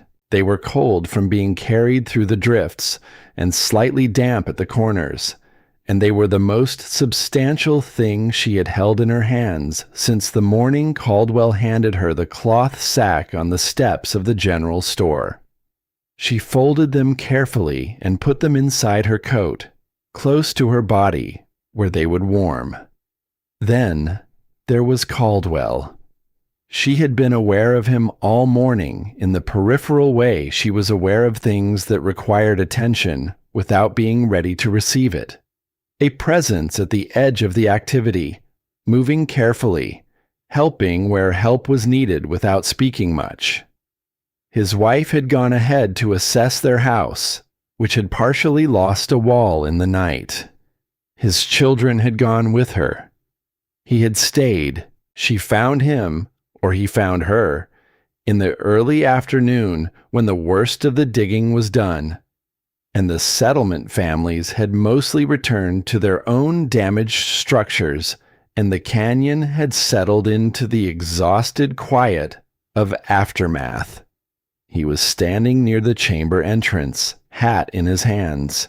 She said his name, not with warmth, not with hostility, just as the designation of a person she was addressing. He stopped. He looked at her with the expression of a man who has been composing something for a long time and has arrived at the moment of delivery and found that the composition is not adequate to the actual moment. He reached into his coat pocket. He held out the folded paper. She took it. He did not look at her face while she unfolded it. He looked at the canyon wall. The stone was bright with cold, and the morning light made it look almost warm, which it was not. The handwriting was cramped and careful. The handwriting of someone who had taken a long time to find the right words. The paper was not new. He had written this before the storm, she understood. He had carried it through the night. She read it once. She did not read it aloud. The words were, "I was wrong about everything, and I was too much of a coward to say it while I still had breath." She stood with the paper in her hands for a long moment. He had not said it aloud. He had written it and carried it and put it in her hands, and the difference between those two things was exactly the size of him, what he was capable of, and what he was not. He was not capable of the spoken apology, the public acknowledgement, the voice in front of witnesses. He was capable of this. The paper, the words, the carrying of it through the storm. She thought about what it was worth. She thought about the mourning of the cloth sack and the coins, about the long winter and the firebox and the baffle and the 3 near deaths and the custody fight and the town meeting and the night she had opened the chamber door and let 11 people in, including the family of the man who had put her outside in the cold, because she was an inconvenience he could afford to shed. She thought about what she wanted and what she needed, and whether they were the same. They were not the same. What she wanted was for the past to be different. What she needed was to be able to live in what it had made her. "Then go," she said. He looked at her. She met his eyes. "Go," she said again, not cruelly, not with pleasure. "You've given me what you could give. That's what it is. Go." He looked at her for one more moment. Then he put his hat on, turned, and walked away down the canyon toward the settlement. She watched him until the canyon bent and he was gone, and she knew, without quite deciding it, that she would not see him again in any way that mattered. She folded the paper back along its original creases. She went inside the chamber. She placed it in the tin box she kept on the high shelf in the back wall. The box that had held at different times the coins she had rationed through the worst of winter, a button from her mother's dress, the first complete sentence Wren had read aloud without help. She placed it there not to preserve it and not to forget it, but for the reason she kept everything she kept, because it was part of what had happened, and what had happened was part of what she was, and she was not interested in pretending otherwise. Silas died 3 days later, on a morning that was cold and clear and entirely without drama. Nora found him in his lean-to, upright against the wall with his hands arranged in his lap with the neatness of someone who had put things in order. His face had the quality she associated with the completion of a long calculation, not peaceful, exactly, but resolved.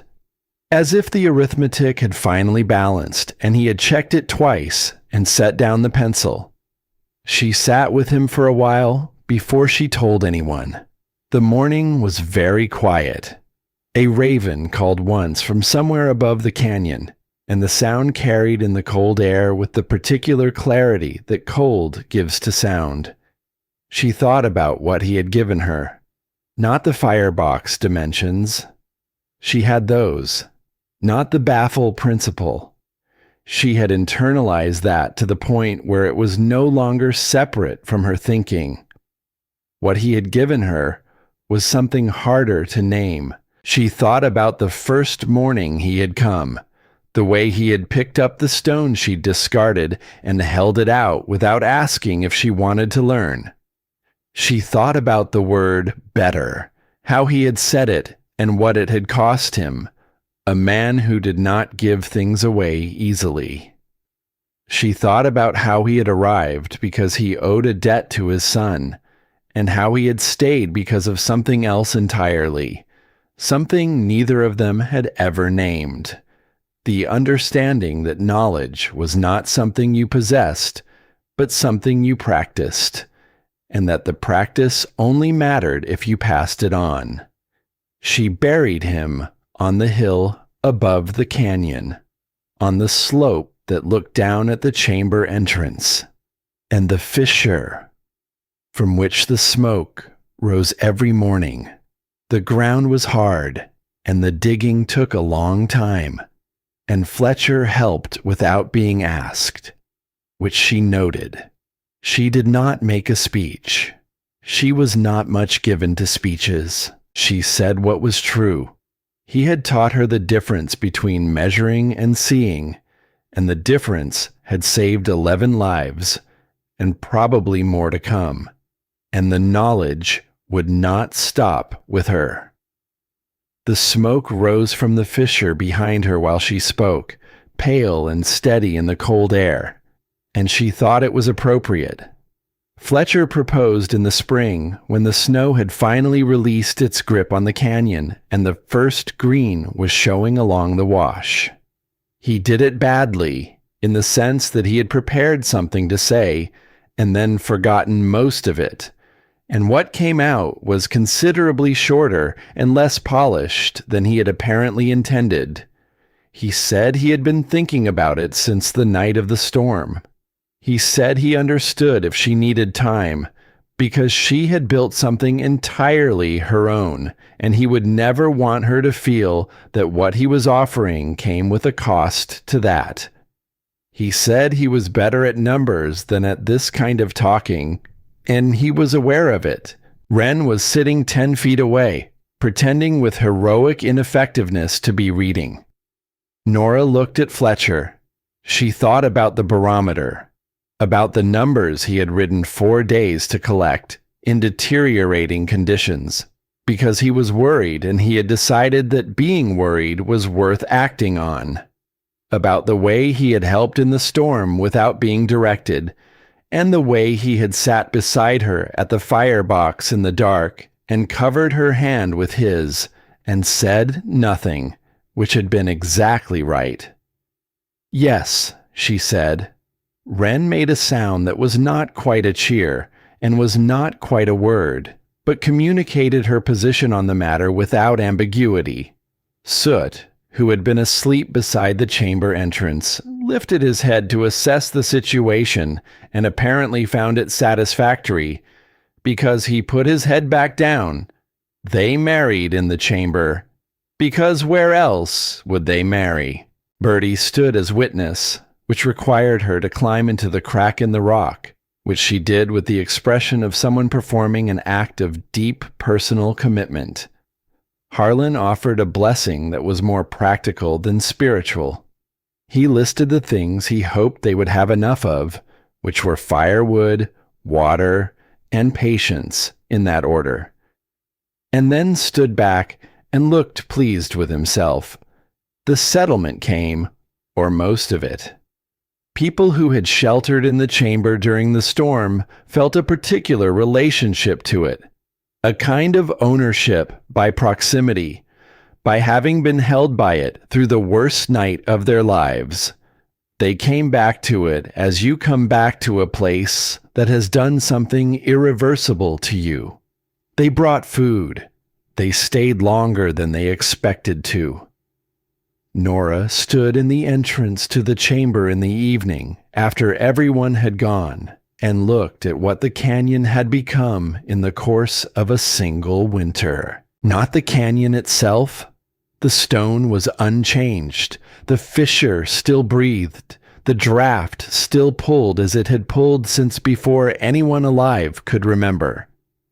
But what the canyon held now was different from what it had held when she squeezed through the crack with her last match and her mother's knowledge and nothing else. It held a home, a real one, not the word meaning shelter, but the word meaning the place where you are known. The years that followed moved faster than they should, and richer than expected, and always slightly different from what she had planned. Fletcher rebuilt the road camp shelters on his freight routes, one by one, using the principles Nora had developed in the chamber. The mortality in those camps across the hard winters dropped to something that had been unimaginable before. People who worked the routes began, without quite knowing where the knowledge came from, to speak about fire management the way Nora had learned to speak about it. Not as a matter of instinct, but as a matter of reading, of watching, of finding the path the air wanted to take. Wren grew up. This happened, as the growing up of children does, in a series of sudden jumps that each time surprised Nora despite being entirely predictable. The girl who had read the smoke became the young woman who could explain the physics of it to anyone who would listen. She had her mother's dark eyes and her own particular way of going straight to the center of a problem and ignoring the parts that were only noise. She wrote a book. It took her several years and several attempts and a great deal of arguing with herself about how to explain things that she understood intuitively but had to translate into language other people could follow. When it was finished, it was a practical guide to shelter design and fire management, written for people who had no prior knowledge and limited resources. She dedicated it to Nora. She also dedicated it, in a separate line, to a stonemason named Silas, from whom the knowledge had originally come, so that his name would not stop being said when the people who had known him stopped being alive to say it. Soot lived to an age that surprised everyone, including Soot himself. He slowed in his last years but did not diminish. He simply moved through the world at a more considered pace, with the authority of an animal who has earned his rest and knows it. He chose his final morning with the particular dignity of a creature that has always known its own mind. He went to his spot beside the firebox, arranged himself exactly as he had arranged himself on the first night he came through the gap in the rock, and went to sleep. Wren carved his marker herself from a piece of sandstone taken from the chamber floor. She placed it beside the entrance to the crack, where the light touched it first in the morning. He kept watch so she could keep the fire. The whole family cried. This surprised no one. The canyon was quieter after that, in the way places become quieter when something that had always been present is suddenly not. Nora noticed it most in the mornings. The absence of his weight against her feet. The particular sound he had made in his sleep that she had stopped hearing consciously years ago, and now could not stop hearing in its absence. She did not get another dog. Some things are singular. Many years later, Nora sat in a chair someone had brought for her and sat in the patch of winter sun outside the chamber entrance. She was old in the way that certain kinds of living make a person old, not broken down, but distilled. Everything unnecessary had been worn away by weather and work and years, and what remained was essential and clear. Her grandchild sat beside her on the stone, a girl of perhaps 7 with the serious eyes that seemed to recur in this family regardless of which direction they came from, and the habit of asking questions at angles that the people being questioned did not expect. "Were you ever scared?" the girl asked. Nora looked at the canyon, at the stone she had pressed her palm against in the dark on the night she struck her last match and decided to stay. At the fissure above the crack where the smoke still rose every morning, pale and steady, as it had risen every morning for as many years as she had been tending it. "Every single night," she said. The girl considered this. "Then how did you keep going?" Nora was quiet for a moment. She thought about her mother's hands on the bread oven, about Silas and the smoke test and the patience of stone, about Wren's voice in the dark saying the smoke is going the right way tonight, about Fletcher covering her hand with his in the small hours of the worst storm she ever lived through, and saying nothing because nothing was exactly right. "Because the fire needed tending," she said, "and so did you, even before you existed." The girl sat with this for a moment in the way of children who are deciding whether an answer is satisfactory. Then she looked at the chamber entrance, where the faint thread of smoke rose from the fissure above. "Will you teach me?" she asked. "What Silas taught you?" Nora looked at her grandchild. "Yes," she said, "I'll teach you everything." The girl then asked about the tin box. She had heard the story, pieces of it, in the way children absorb the histories of families they are born into. And she knew there was a box on the high shelf and a paper inside it that no one had read in a very long time. Nora stood, moved into the chamber with the slowness of someone who has learned to take stairs carefully, and reached the box down from the shelf. She held it in both hands for a moment. Then she sat back down beside her grandchild and placed it in the girl's hands, but did not open it. "I never read it twice," she said. "Once was enough. Some things you keep not to remember, but to remind yourself that you survived something that was meant to end you." She looked at the box. "I want you to keep it, so you know where you come from." The girl looked at the box with the serious expression she brought to all important things. "Should I read it?" "Someday," Nora said, "when you need to remember that surviving something difficult leaves no one any less whole." She reached out and took the girl's free hand, and the two of them sat in the winter sun. The smoke rose above them, steady and unhurried, the way it had always risen, the way it would rise long after both of them were gone, because the stone remembered and the stone did not forget. The smoke still rises. In the story that was told and retold across the years that followed, the chamber was still there. The crack in the rock face had narrowed. Stone settles over decades, closes by fractions, the way all things slowly return to what they were before someone decided to live inside them. But the fissure above still breathed. On cold mornings, in certain lights, you could see the smoke rising from it, faint, pale, a thread of gray against the winter sky. A small marker stood beside the entrance. The words on it had weathered but could still be read by someone willing to look carefully.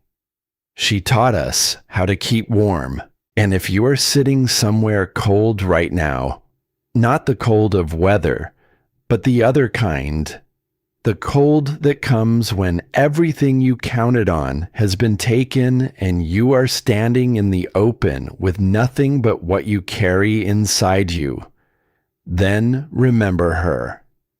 Remember the girl who stood in absolute darkness with one match left and chose to strike it. Remember that the smoke still rises,